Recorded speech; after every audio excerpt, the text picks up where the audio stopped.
Welcome to another edition of All Things Rome. I'm Doug Walker, and my guest today is our senior planner, Brice Wood, in the Rome-Floyd Planning Department.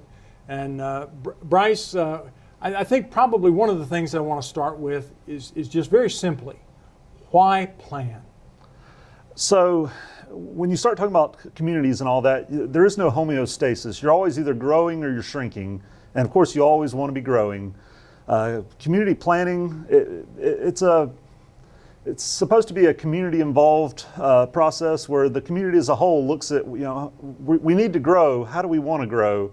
At what rate do we want to grow? What are our goals for the future? What do we have or what do we not have that we should have? Do we need more housing? Do we need more jobs? In most communities, the answer is all the above.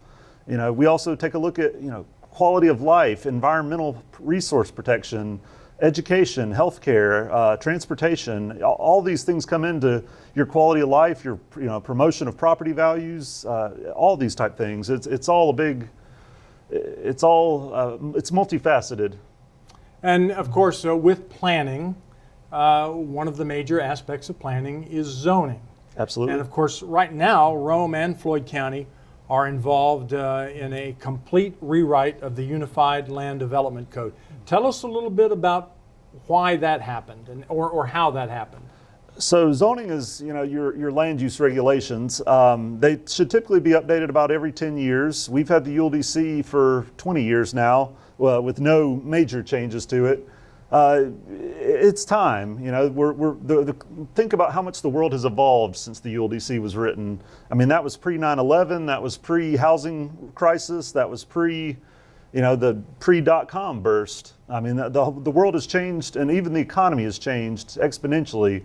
Housing has changed. It's time. It's long overdue.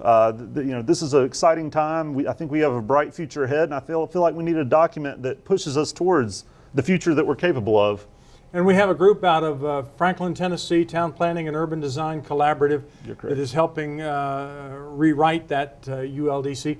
Tell us where they are, as best as you know, in that process, and what's going to be happening over the course of the next maybe 6 months. So they kicked off back in, I believe it was late May, early June. They've since done Planapalooza, which was basically a week-long event where we got community input. Thank you to everybody that came out, by the way.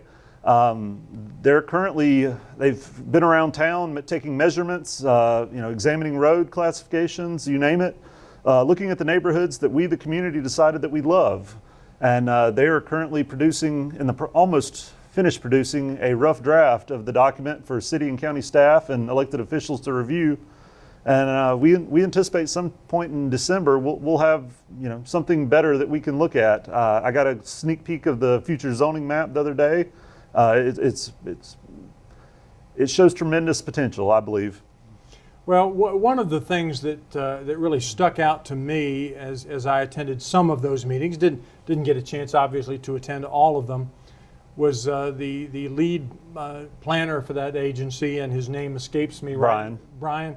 One of the points he made during one of the meetings was, as we move forward, we want to think about neighborhoods and not just subdivisions. Absolutely. There's a big difference, and a lot of people don't realize that. And I think this new document is going to focus on that. And tell us a little bit about the difference between a neighborhood and a subdivision. So one of the things that we routinely heard from the community input was that people prefer these historic neighborhoods. And the reason for that is they tend to be more user-friendly. They're more convenient for everything. A subdivision is strictly housing. A neighborhood includes commercial, government services, things that are right available at your fingertips, and they're typically within walking distance.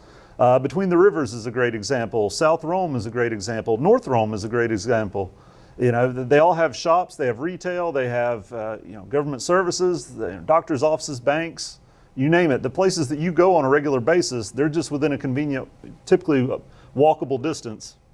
Well, that's something that we've heard an awful lot of in recent years, particularly as it relates to downtown Rome, is creating a walk, live, play community. Yes, sir. Brice, one of the things that I think about when we write a document like a ULDC, we're looking kind of long term. Absolutely. Is work, live, play something that is in vogue right now? Is that something that's cyclical, and we're going to go back to subdivisions like we did in the maybe 50s and 60s, which, gosh, it's hard to believe that was half a century ago. You're right. It is something. It's absolutely in vogue right now, but it's also kind of a resurgence of a prior trend. We're getting back to something that people used to do.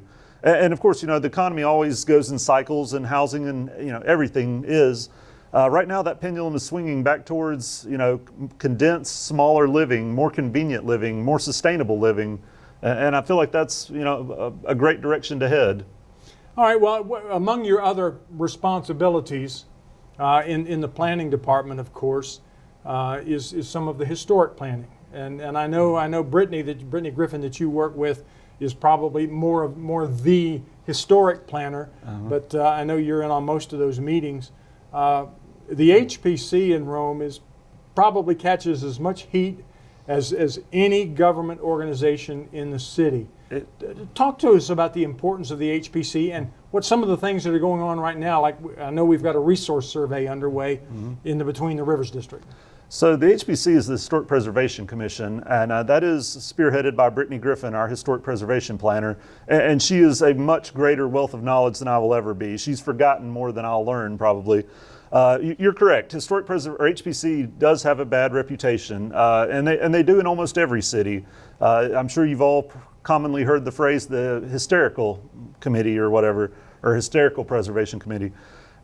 If you look at their stats, they actually approve the overwhelming majority of the applications that are submitted to them. So they're not telling people, no, you can't do it. However, they do frequently offer alternative ideas of, you're proposing this, but if you tweak it in this one little way, it would actually blend in better with the community.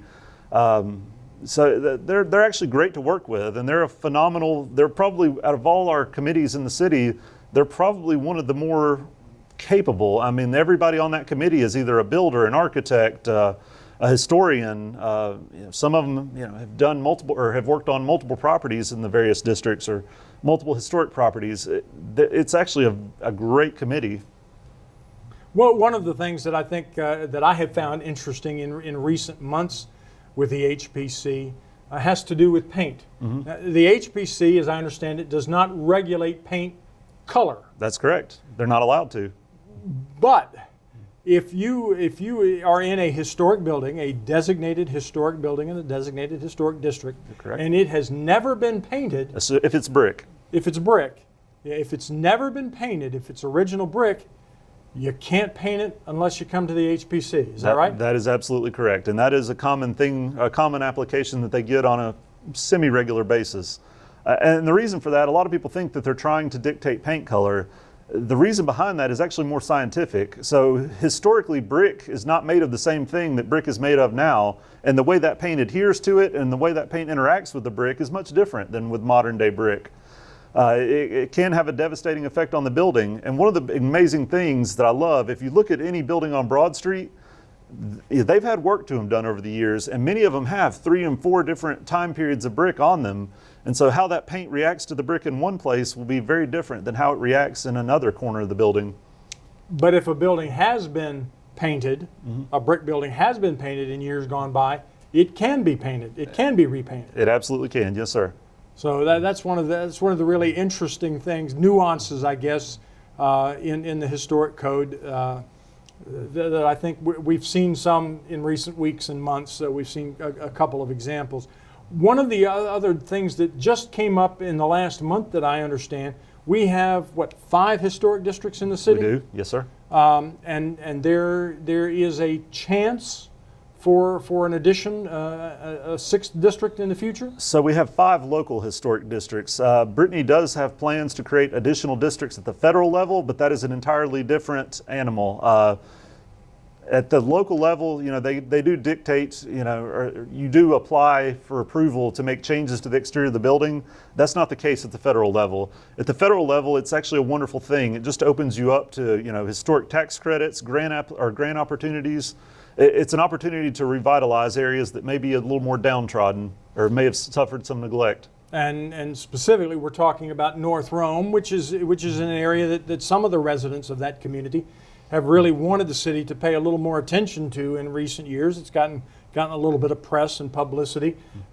Do you have any idea yet where a potential boundary might be for designation if it gets to that point? That's probably a little too early to speculate. That we would work with a consultant on that to identify, reasonable boundaries. I know Brittany has surveys on, I believe, 400 properties up there in that area. So, I mean, it could be quite substantial. And to be historic, how old does a property have to be? More than 50 years is my understanding. More than 50 years, so that's a whole lot of Rome. That is, especially in the downtown area, including North Rome. And it's an area that history of our community is really what makes. Absolutely. It's a big part of that quality of life, isn't it? The tax credits alone are a substantial opportunity. I mean, you think, let's say you're working on a revitalization project, a rehabilitation project, and you can get 45% rebate on that.